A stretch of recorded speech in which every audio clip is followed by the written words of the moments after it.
Hello बच्चों, welcome to my YouTube channel. So today we understand electrostatic potential due to a point charge. आज हम किसी भी point charge के कारण electrostatic potential की value find out करेंगे. So first we explain the diagram. So what is the diagram of electrostatic potential due to a point charge? Suppose हमने माना है कि एक O point है जिसके ऊपर plus Q charge present है. Okay? So suppose let a point O, there plus Q charge is present on there, ठीक है? And Q से R डिस्टेंस पर एक पॉइंट है जिसका नाम है बेटा P, ठीक है? क्या पॉइंट है? P, जिस पे हमें इलेक्ट्रोस्टैटिक पोटेंशियल फाइंड आउट करना है. अब क्या बोला हमने?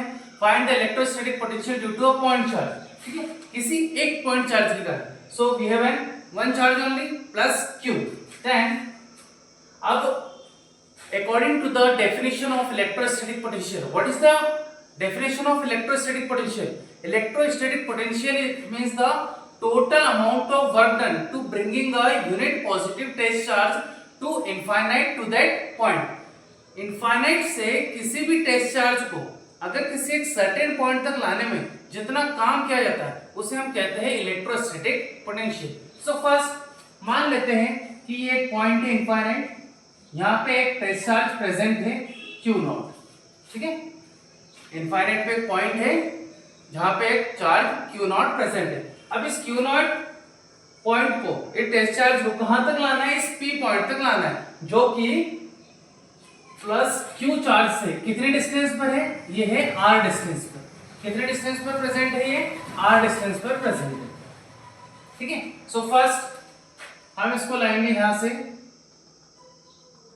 इसको लाएंगे सबसे पहले ये आएगा किसी एक फिक्स पॉइंट A तक, ठीक? फिर A से हम इसको डिस्प्लेस करेंगे तो A से ये आएगा बेटा B पॉइंट तक. किस पॉइंट तक आएगा? B पॉइंट तक, ठीक है? एंड B से फाइनली फिर हम इसको मूव कराएंगे और कहां तक लाएंगे? इसको लाएंगे हम P पॉइंट तक. तो हमें इतना वर्क डन कराना है. सो फर्स्ट इनफाइनाइट से हमने टेस्ट चार्ज को उठा के कहां तक लाया बेटा? पॉइंट A तक लाया. A पे आ गया अपने पास Q0 चार्ज, ठीक है? अब A पॉइंट कितनी दूरी पर है? तो A पॉइंट की हमने जो डिस्टेंस मानी है, A point is present x distance from the origin, ठीक है? ओरिजिन O से x डिस्टेंस पर हमने एक पॉइंट माना है A जिस पर टेस्ट चार्ज प्रेजेंट है. अब इस A से हमें इस टेस्ट चार्ज को डिस्प्लेस करा के कहां तक लाना है? B तक लाना, ठीक है? इट मींस इसमें से स्मॉल डिस्प्लेसमेंट होगा. It means small displacement dx is there, ठीक है? स्मॉल डिस्प्लेसमेंट हमने कितना माना है? dx माना, ठीक है? अब जब हम इस टेस्ट चार्ज को इस A से लेकर B तक ले आएंगे, इट मींस हमने स्मॉल डिस्प्लेसमेंट किया है. अब स्मॉल डिस्प्लेसमेंट जब भी हम करेंगे तो स्मॉल वर्क डन होगा. देन इस B पॉइंट से इस टेस्ट चार्ज को उठा के कहां तक लाना है? P तक लाना है. इट मींस इस वर्क डन की लिमिट क्या होगी? Infinite to R. कहां से कहां तक वर्क डन कर रहे हैं हम? इनफाइनाइट पॉइंट से लेकर R पॉइंट तक. इतना हमें वर्क कराना है, ठीक है? तो आइए अब हम समझेंगे इसके डेरिवेशन को. So first we know that what is the electrostatic force? Electrostatic force formula F is equals to 1 upon 4 pi epsilon naught Q upon distance square, and here distance is x. Then we write x square. This is the equation number 1. Clear? Then now we calculate the work done. We want to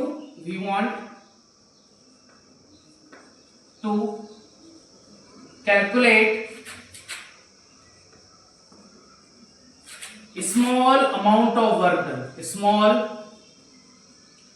amount of work done. Why we calculate only small amount of work done? Because firstly we have only small amount of displacement. अगर हमारे पास displacement छोटा होगा तो work done भी कैसा होगा? छोटा होगा. Then first we find the small amount of work done. then for small we use del W, and all of you know that what is the work done. Work done means force into displacement. ठीक है, product of force and displacement is called work done. Then we write del W is equals to force into displacement, and displacement is del x. Small displacement from A to B is del x. Then we write del W is equals to F into dx. So first we know that when we remove dot product, what will we use? We use cos theta. Then F dx cos theta. Then हमें यहाँ जरूरत पड़ेगी बेटा theta की कि what is the value of theta. So first we calculate theta. आइए diagram में देखते हैं थीटा की वैल्यू क्या होगी. तो थीटा किस किस के बीच में? Theta is between f and dx. Theta किस किस के बीच में? f और dx के बीच में. ठीक है, अब देखिए फोर्स, इलेक्ट्रोस्टैटिक फोर्स लग रहा है इस डायरेक्शन में. ठीक है, और जो थीटा है वो इस डायरेक्शन में आ रहा है. ठीक है, मतलब डिस्प्लेसमेंट इस डायरेक्शन में हो रहा है बिकॉज ए टू बी. अब दोनों की डायरेक्शन क्या है? ऑपोजिट है और दोनों ही एक स्ट्रेट पाथ पे है. इट मींस थीटा बनेगा इस dx और f के बीच में. इट मींस लाइक इस टाइप का एक कर्व होना है. ठीक है, और जब स्ट्रेट लाइन पे कोई एंगल बनता है तो वो कितने डिग्री का होता है? It is 180 degree. It means value of theta is 180 degree. And we know that cos 180 degree is -1. Then put up the values.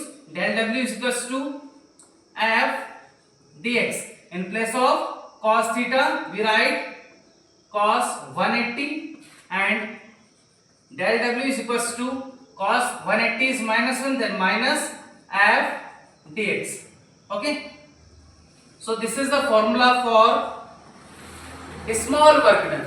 This is the formula for small work done. And हमें निकालना क्या है? We calculate the total amount of work done. It means अब हम निकालेंगे net amount of work done. Then finally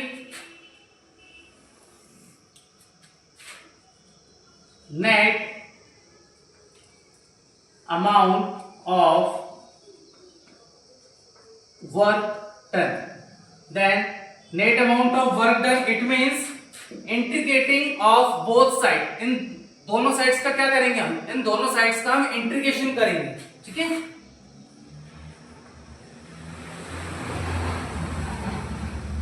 integrating of both side. ठीक है, दोनों साइड का हम क्या करेंगे? इंटीग्रेशन करेंगे. Then integration of del W is equals to integration of minus F dx. It's clear. दोनों साइड्स का हमने क्या कर दिया? इंटीग्रेशन कर दिया.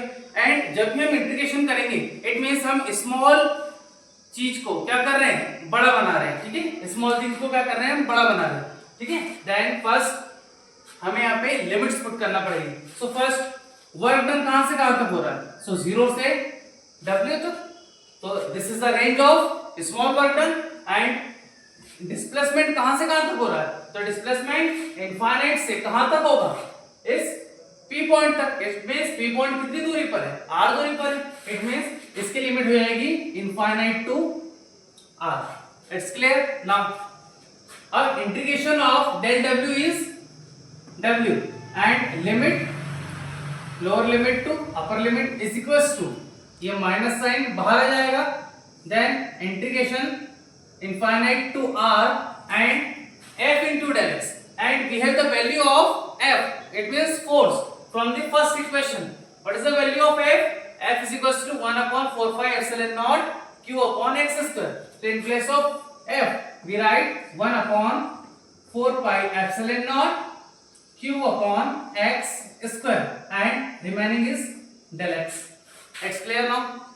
Then first we put up the upper limit minus lower limit. So in place of W we write W upper limit minus in place of W we write lower limit. It means upper limit minus lower limit. W minus 0 is equals to. So before the integrating हम जो constant part है उसको हम क्या करेंगे? बाहर करेंगे.